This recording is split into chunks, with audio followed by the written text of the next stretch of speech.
Stand here next time.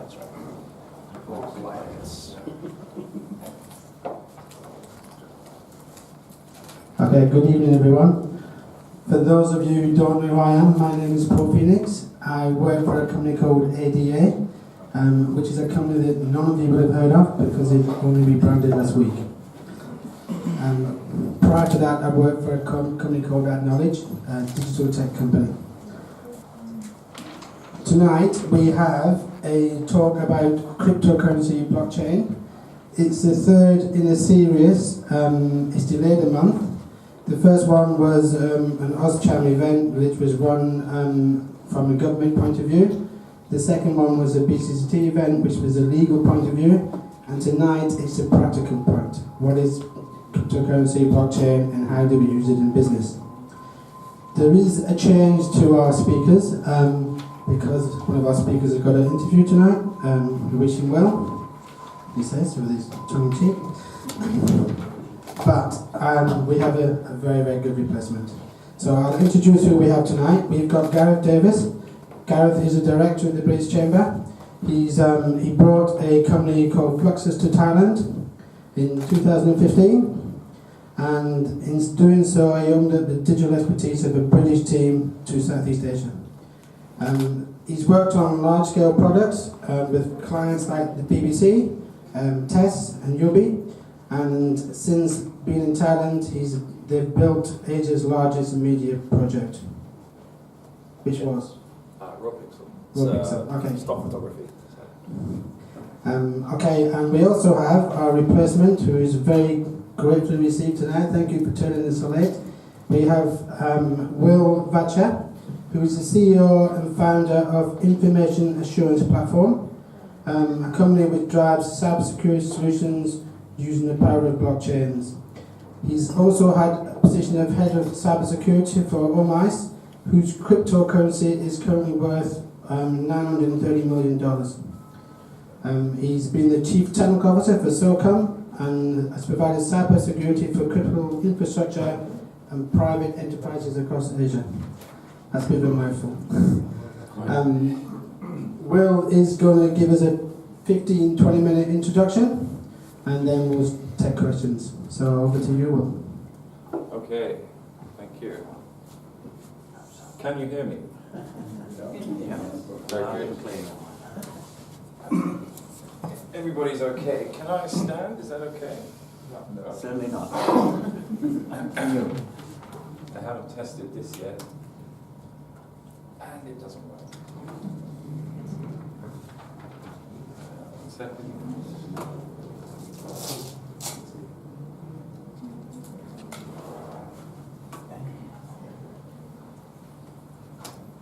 Okay. So I've already been introduced, so I won't spend a lot of time on this slide. That's my name. That's how you can find me. Don't know why you want to. Yes, as mentioned, I'm the founder of a new startup called the Information Assurance Platform, the IAP as we like to call it. It's cybersecurity using blockchains, which is pithy, but doesn't really tell you much. I apologize for that. The long-term vision of this platform is to basically enable trust globally between all kinds of things, companies, people, organizations, what have you. It's not a financial product. We have a product being built on that platform called BlockLions. This is a commercial product, and this solves compliance headaches for companies. So people who've been involved in PCI DSS, financial audits, anything to do with a regulator coming in, asking you a lot of annoying questions and disrupting your workflow. This product is being developed to help companies with that kind of problem. If you want to find out more, it's all online and available. So I'd like to start the topic that we're talking about today, and this is a short presentation, with a bit of myth busting. Blockchains do not equal cryptocurrency, and the reverse is also true. The reason there's a picture of a train that looks like it's been involved in some kind of heist is that I'm trying to say that cryptocurrency is on top, and as the train, and the train tracks underneath it as blockchains. And I suppose the comparison I'm trying to make there is that one is infrastructure and one is an application. And the application is cryptocurrency, and it's on top of the blockchain, which is underneath.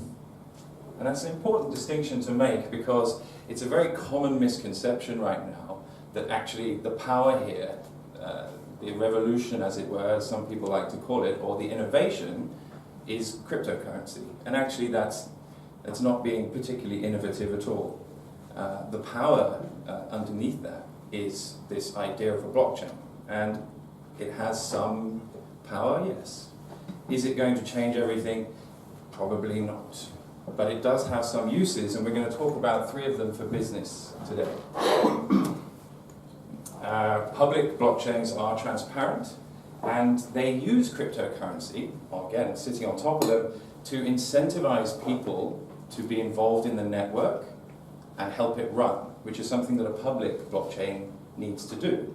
Unlike a private blockchain, which might be owned by a company, and the company is paying its staff, so the staff do what the company tells it.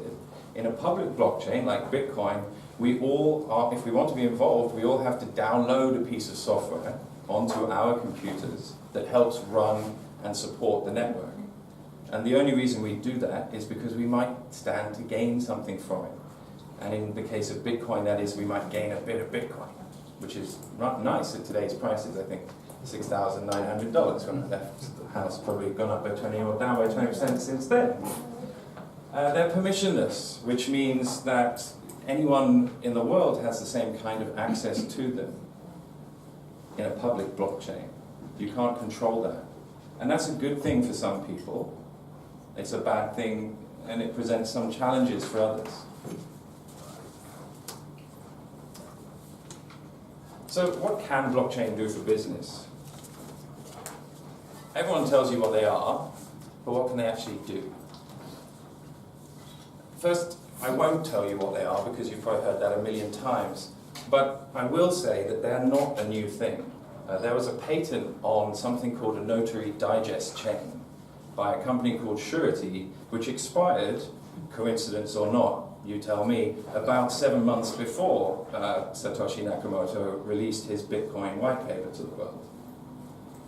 And I think the conversation in that company probably went something like, hey boss, we've come up with this idea where you've got these blocks and you put them in a chain. We're thinking of calling it blockchain. And I'd imagine the boss went, that's very simple. Can we come up with something more professional sounding, please? So I think they came up with notary digest chains, which happens to be what their primary use case for them was. Banks were using them for this purpose.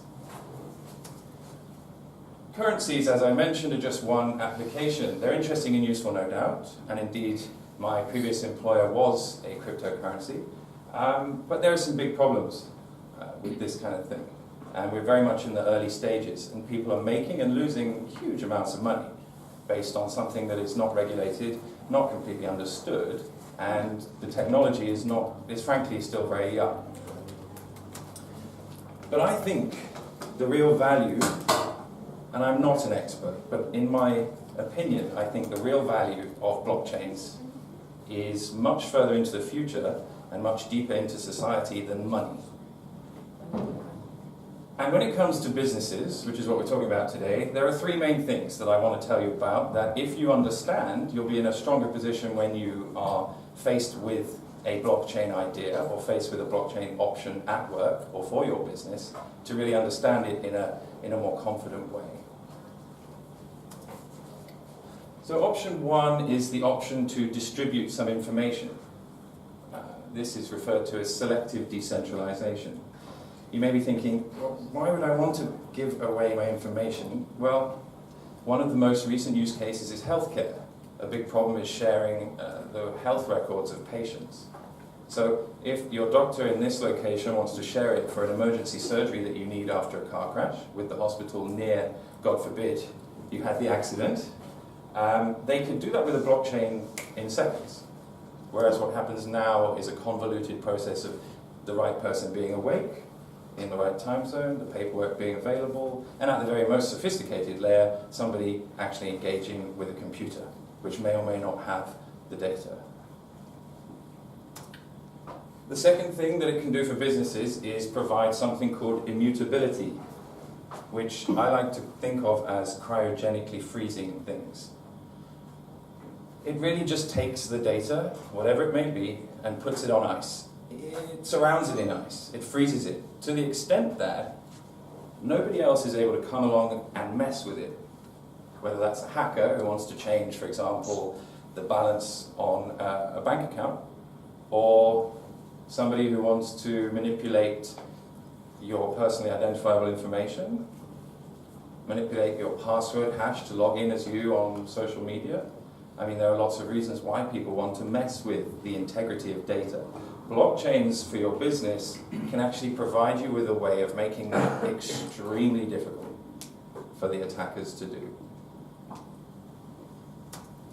And the third thing, in my humble opinion, is blockchains for business can enable cheap supercomputing, by which I mean you basically have two options when it comes to doing really, really difficult computational work. You either invest a lot of money, and this is the IBM traditional philosophy, you either invest a lot of money in servers, in CPUs, in RAM, in all your tech, your hardware that you own that sits in your basement or sits in the cloud and you entrust to Google or Amazon, or with blockchains, you can take that work and use blockchains to do all of that for you without having to buy or invest in any of the tech.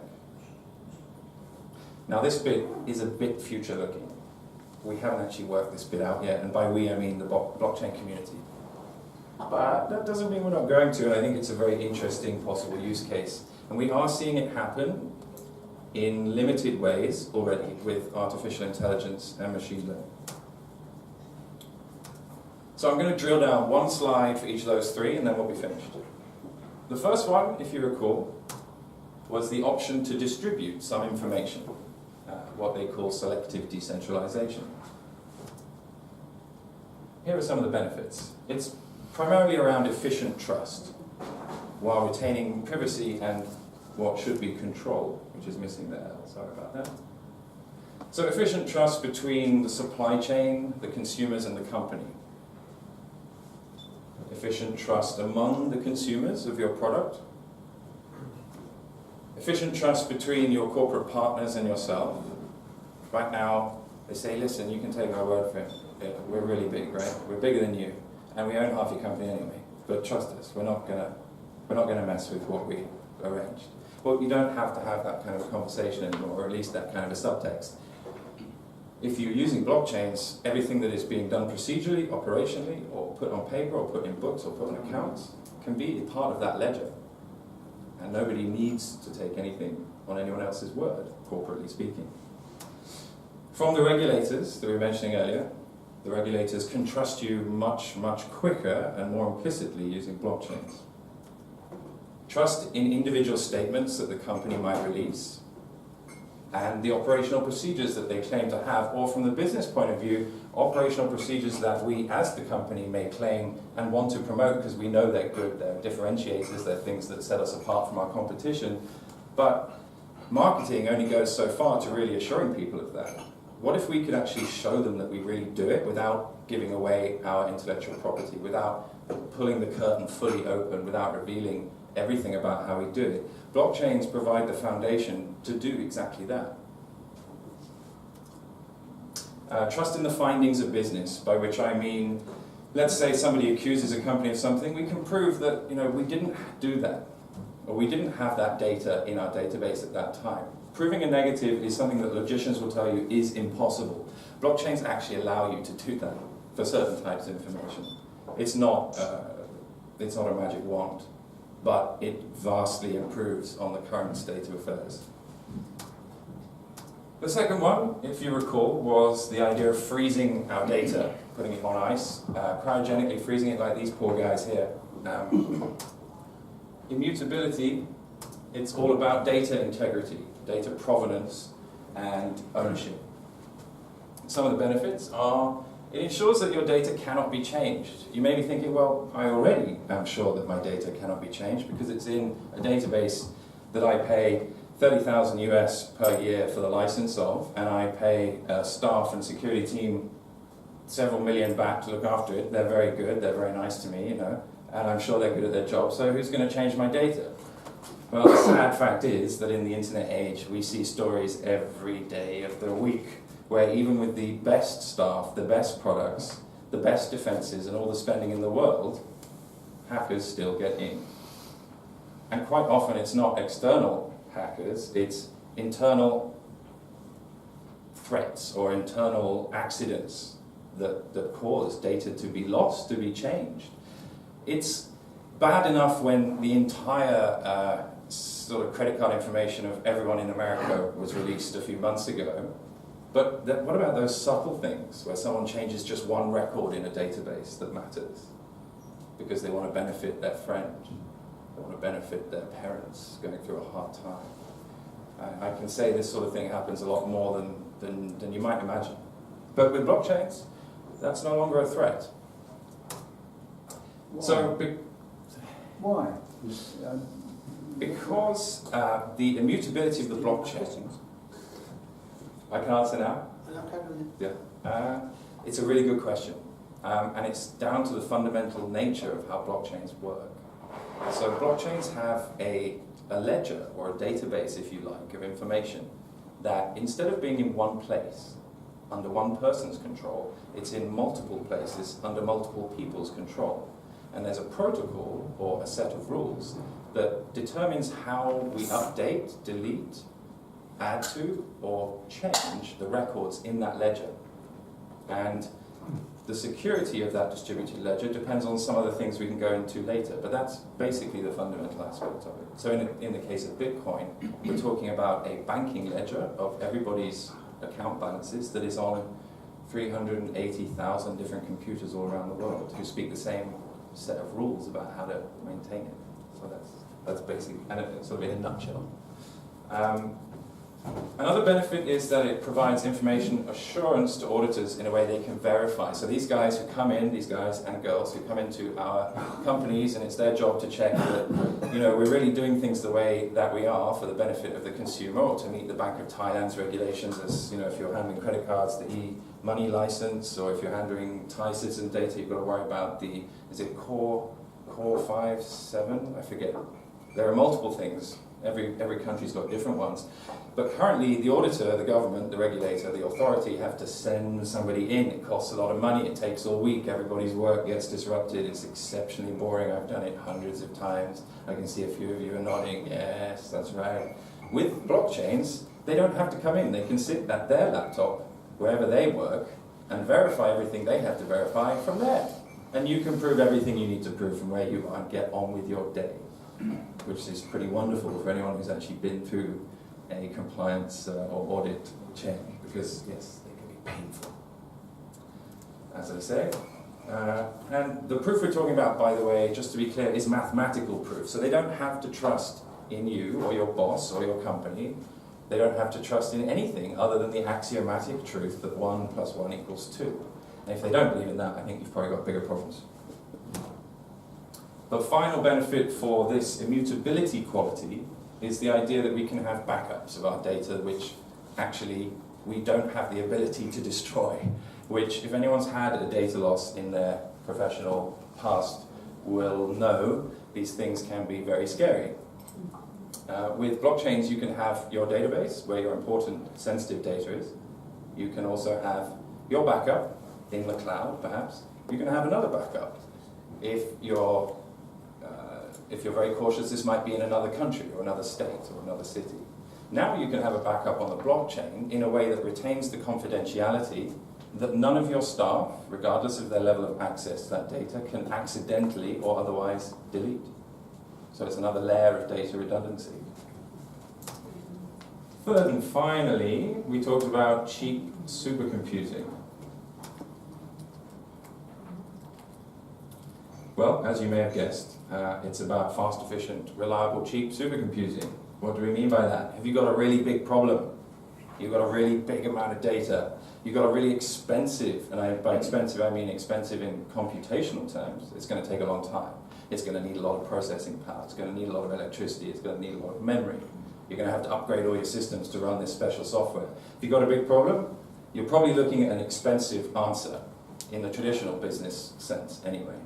But with blockchains, if we get there on this, which, as I mentioned earlier, the community is not quite cracked this yet, but if they do, and there are some good examples in the wild of this, then you'll be able to cut that problem up into small pieces, distribute it out among the blockchain network, have each of those individually work on the small piece of the problem, reduce and send it back to you, and very quickly enable parallel computing in a distributed way. And that is something that right now only Google's, Amazon's, and so on of the world can actually claim the ability to do. And it'll be cheap too, if what they tell us is true. You might be thinking, well, if I'm going to send out my data out there into the wild and ask complete strangers or complete strange computers to process it for me, isn't that a confidentiality problem? You can actually control it.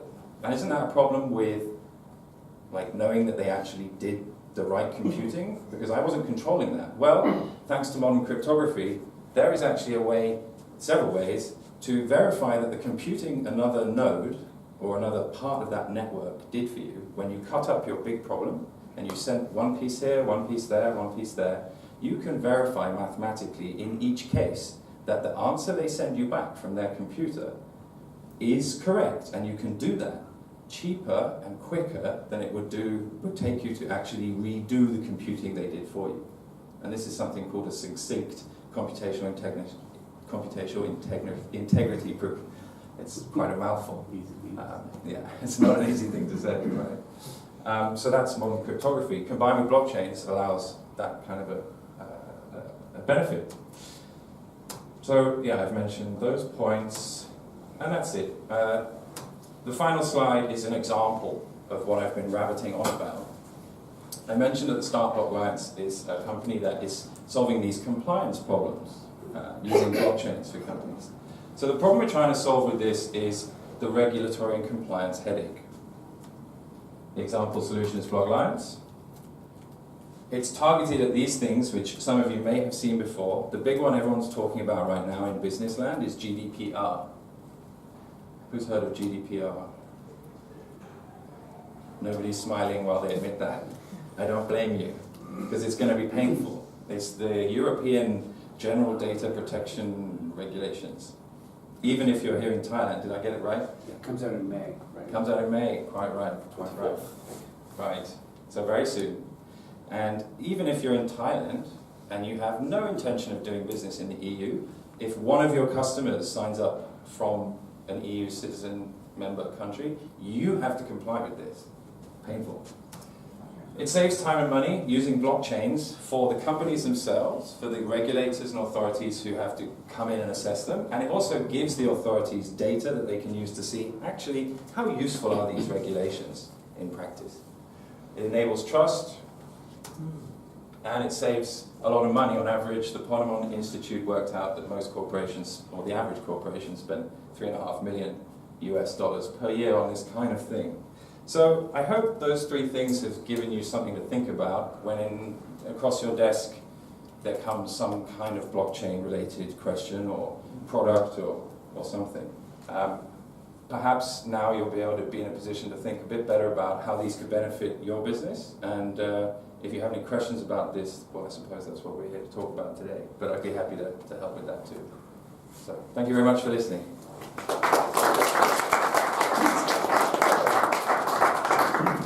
Thank you very much, Will. I think you hit the nail on the head there with the code. Yes, a lot of stuff there, and I, for one, still don't understand how. So you're not alone. I've got it now, yeah.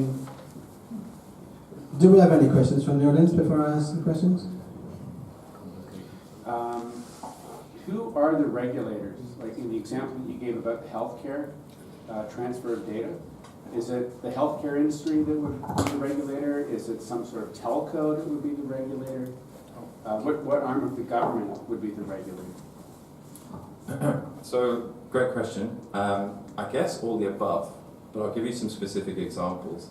HIPAA, in HIPAA, is the federal mandated regulation for American companies like hospitals that have to worry about how to handle patient data and deal with that kind of sensitive information and remain within the law.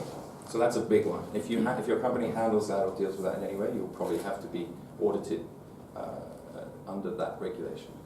But you also mentioned self-regulation. I think that's a big thing too, because companies want, and increasingly in this environment, want to show transparency.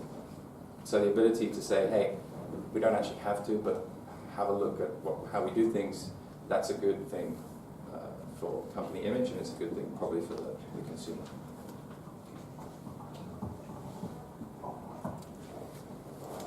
Can I ask about immutability? Because that's great for when you've got data and you don't want anybody to change it. But what happens when somebody puts data into the blockchain that shouldn't be there and you need to get rid of it? I mean, I can think of business examples of wrong data, but I guess the obvious one is Bitcoin at the moment with the child pornography in the blockchain. If they don't find a way to get rid of it, presumably that's going to be a massive thing. But how can they get rid of it and keep immutability? Is that something which is solvable? Yeah, this is a very pertinent question. Yeah, this is an active area of research for me and my team. It's also an active area of research for Ethereum. David Knott and Vitalik Buterin and the guys over at the Ethereum Foundation. I know it's something that they will be thinking about right now.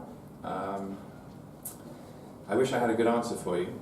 My gut instinct, based on talking to the team about this, is that the future is going to involve multiple public blockchains and many, many more private blockchains. And the level to which one is able to post arbitrary data to these distributed databases will be determined to a greater or lesser extent by the governance of those networks. So what we're seeing now is kind of the infant development stages of blockchain. We've still got a sort of 1-year-old or a 2-year-old barely able to walk. And I think once these technologies are tested further, and some of these issues like the one you raise of child pornography being found in encoded messages in parts of the Bitcoin blockchain, is something that nobody was able to really anticipate, but that the community is going to have to deal with, right? And it will be a case of not throwing the baby out with the bathwater.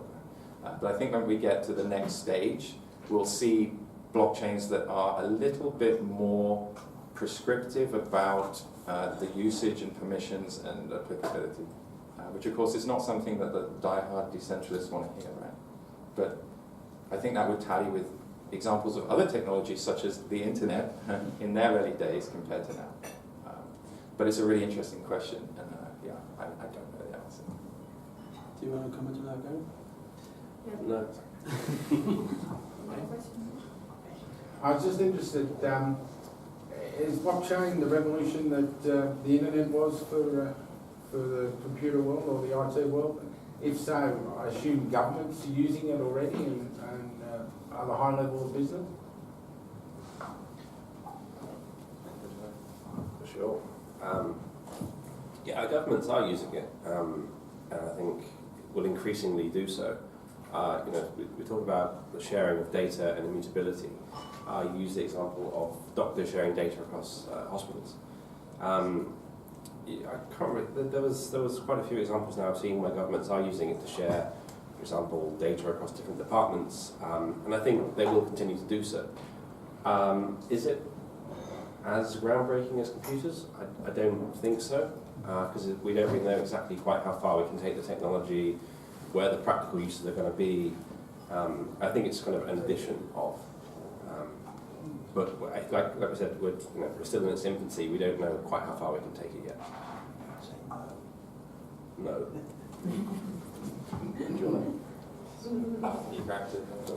Look at a project called Blockstack.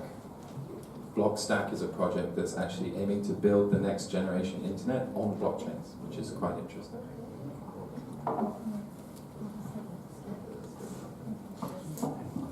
Any other questions?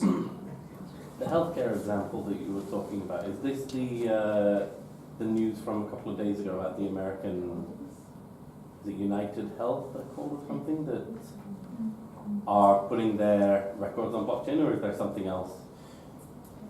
The HIPAA thing, or sorry, I missed you the first. mentioned right when you were introducing the 3 points you were talking about. You said one recent example is medical and healthcare records on the blockchain. I'm just curious to hear more about that.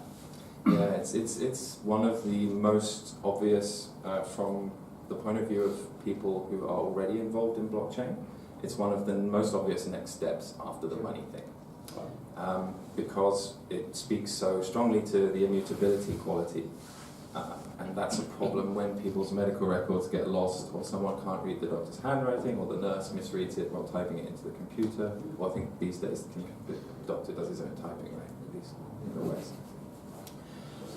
There are lots of projects, to answer your question, there are lots of projects doing healthcare solutions. I think at last tally, we had identified about 15. Wow. And that includes governments.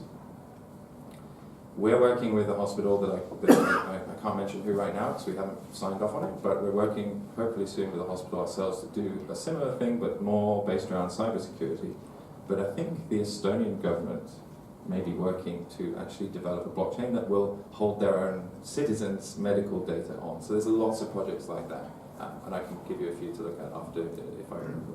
Isn't Dubai doing something similar as well? Dubai? Yeah, there might be, I'm not sure about that. Okay. Do you want us to use this? Yeah, but I've got a question. It's about the audits. The question is about the audits. You say that with the audits, it'll make things much easier. Let's say that. What is exactly needed from both sides to enable that to happen? Okay, so hopefully that works. What is needed from both sides in the audit relationship to make that happen? Okay, that's a good question. Well, technically or kind of business side? I guess you mean business side.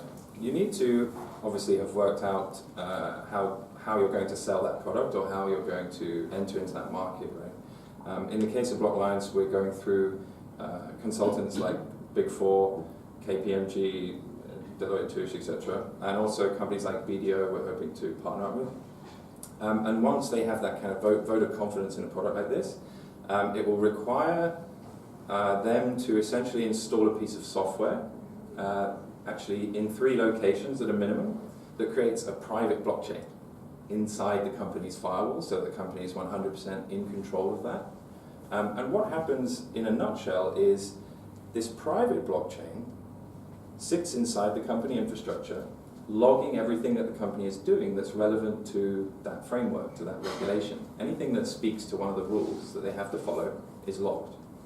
Now, the auditor doesn't necessarily need to look at that directly, but the auditor needs to know when they do look at it, maybe once a year in the case of something like GDPR or PCI DSS, that they haven't been able to cheat or fudge what they've put on there. And the way that that happens is the private blockchain constantly reports to a public blockchain as to its state, which is a little bit complicated to get one's head around initially, but essentially everything contained in a blockchain can be digested into one short sentence. It's called a mathematical proof. And that proof is like an anchor to a ship. And the anchor gets put on a public blockchain. The auditor can then look at the anchor and say, I believe and can verify that the ship was in this place, was anchored to this location with all of this data at this point in time in the past. So it's a private blockchain on the corporate side and a public one on the outside. Okay, and in terms of the private blockchain, you mentioned that the public blockchains could be 380,000 points for checking. I mean, how secure is a private blockchain in terms of numbers? So, what matters the most to a public blockchain is, as you've rightly pointed out, the number of people involved in it. So, if we just have 3 people involved in this ledger, right, and I don't know if the explanation I gave to the gentleman earlier was helpful, but the basic idea is that we all have a book, and it's a book that has the same number of pages, and when I write something on line 1 of my book, you gentlemen also write it on the same line in your book. And when you, Paul, write something on line 2, then we also write on our line 2, and so on. So we're keeping a copy of the same data. That's all a blockchain is.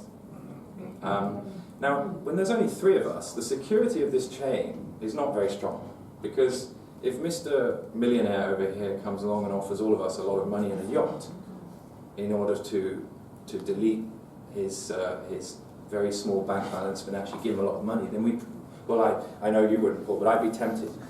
I'd be tempted. So how we get over that in blockchain is we make sure it's not just 3 guys with the copy of this book, but we actually put it out there to thousands and thousands and thousands of people, making it very hard for Mr. Millionaire over here to reach and bribe and corrupt all of them.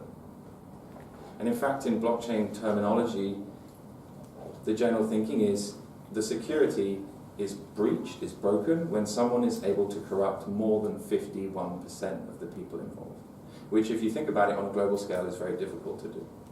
So the security, as you rightly point out, is quite good on the public chain, because there's 380,000 on the example of something like Bitcoin. I think that was the number, I may be wrong. But when it comes to the private blockchain, it doesn't matter as much, because it's not publicly accessible. The quality of the blockchain that we care about on the private side is the immutability, and we don't really have any attackers on that. But if we do, it's reporting its overall state with this anchor on a very regular basis, whether that's every second, or every hour, or every day. It depends on the nature of the business being done and how secure it needs to be. So that would be a matter for the regulators to decide with their customers. Does that make some sense? Yep, just to me. Does that make sense? Any questions? Yeah. As far as the anchor is concerned, as long as the state of the mathematical proof is in order, as you say, the 3 people cannot tamper with the lines? Yeah, so this is a good question, that if I understood you right, that as long as the maths is correct, they cannot tamper with it after. Yeah. That's correct. So let's say that the 3 of us have a private blockchain. I write that on line 1 I have 100 BAT, and so this is replicated across. And then as soon as that happens, let's say we're updating our anchor every second, then that information in which I have 100 BAT gets anchored there. Now if I change it now, that's going to get flagged by the rules of our protocol before the next anchoring. And someone else independent, whether it's an auditor or whomever, can actually verify against the previous anchor what the state was. And they do that mathematically. They create something called a cryptographic hash. And so if the hash does not match between one state transiting to another state, and we know we haven't had a change, then we know someone's done something wrong. And there are other mechanisms there, and because of my anchor analogy, I'm skipping over a lot of important details. But I hope that makes sense. And your question was correct. That is how it works. Okay. Impossible to change after the fact with that hash. Any other questions? What would happen if the internet failed? Power cut. Yeah, everything would go wrong. Yeah. For example, we had a war, a particular country was bombed beyond relief, and they couldn't communicate. What would happen?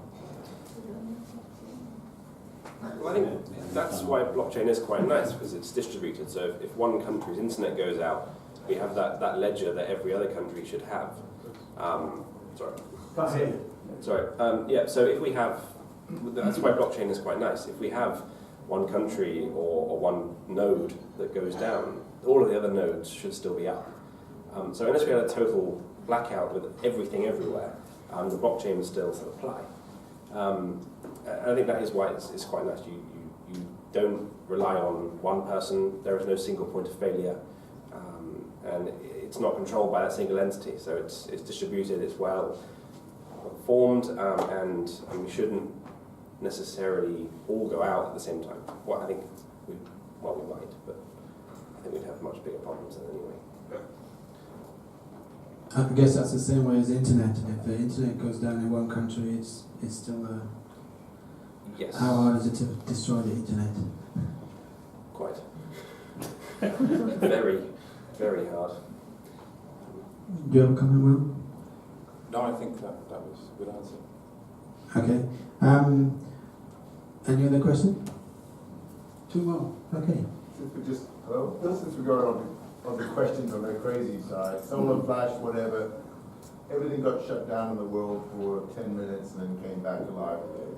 Would all the data and everything be gone? Where's these buckets? No, this is a really good question. And what it does is it allows us to understand the difference between the internet and blockchains. So I would think about the internet as roads and bridges, and blockchains as databases. So they're not apples to apples, and indeed we need really the internet in order to operate the blockchain. But in the case of a solar flare, which I think is what the gentleman was talking about, everything goes down, right? I mean, I'm not a physicist, so I don't actually know what would happen, but according to my Hollywood knowledge, everybody goes down. We're all okay, but all the electronics have gone, right? The internet's gone down, we don't have power. The blockchain doesn't need power to subsist. The blockchain is just that book. And once we've written down, all three of us and all thousands of everybody else who's involved, once we've written down our data, it's in there, it's frozen, it's on ice. It doesn't need power to remain on ice because it's bits and bytes on a hard drive. Now actually, with modern hard drives, there is an expiry date on data that doesn't get spun up and used at some point. It's probably long enough to last for the hypothetical that we're talking about. So in that case, unlike the internet, blockchain would be unaffected, and all that data is very safe. Theoretically, right? Because we haven't got either a solar flare or a globally distributed blockchain right now that is handling data, but as far as I know, that would be fine. Whereas the internet, well, I think there would be a lot of problems if the internet went down for a solar flare, because we've got data, I mean problems for data, right? Because we've got data in centralized locations. And if they're being used, if someone's running a query against that database right now when the solar flare happens, or the power cut, or what have you, I mean, companies that have databases see this happen all the time. If the lights go out when the database is active, the first thing the database administrator thinks is, oh God, I can't take that holiday. Because they know that probably all the tables in the database got messed up and they're going to have to, at best, spend hours cleaning it up, and at worst, they've lost data. We got one more question in the back, or was it the same question? No, we're not that close. You mentioned earlier that with a large problem, it's split up into several parts and sent to the whole blockchain, the whole separate nodes of the blockchain. How does it work if one part of that, one node, gets corrupted or gets destroyed or gets lost? Then how does that affect the whole equation? How does it all knit back together? So this is a really good question. Imagine that we have a cake, and it's split up into 8 pieces, and each piece the cake represents our problem, our computing problem that we're trying to solve, right? Now, if each piece of those 8 pieces gets divvied up and given to 8 different other computers out there in blockchain land, the question is, if I heard you correctly, if one of those nodes computing one of those pieces of the puzzle gets disrupted, then what happens, right? Is that the question? Yes. So we have an identifier for each of those pieces, piece 1 through to 8 in the example. And if one node returns a bad answer, and this could be for many reasons, it could be for the reason that you've quite rightly pointed out, that it's gone offline. It could also be that it's a bad actor or a hacker or someone trying to be disruptive or mess around with something. And this happens quite often in other examples of this type of computation. So the protocol that deals with this has safeguards in place for this, and what will happen is we'll get it back. The verification step that checks, the cryptographic verification I was mentioning, checks it, which it can do in a shorter, cheaper time than it would take to actually redo the computing. So this is the succinct computational integrity bit I was talking about. It checks it quite efficiently compared to the whole problem, and then re-gives it out to a new node and says, hey, this one's bad, scratch this guy, let's give it to another.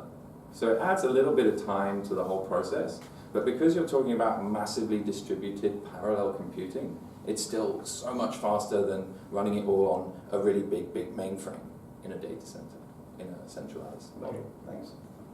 So I guess that comes down to the 51% before it's corrupt. The more nodes there are, the less likely it will happen. Yes, exactly. That the more people involved in that computation marketplace, as it were, the better. Okay, do we have any more questions?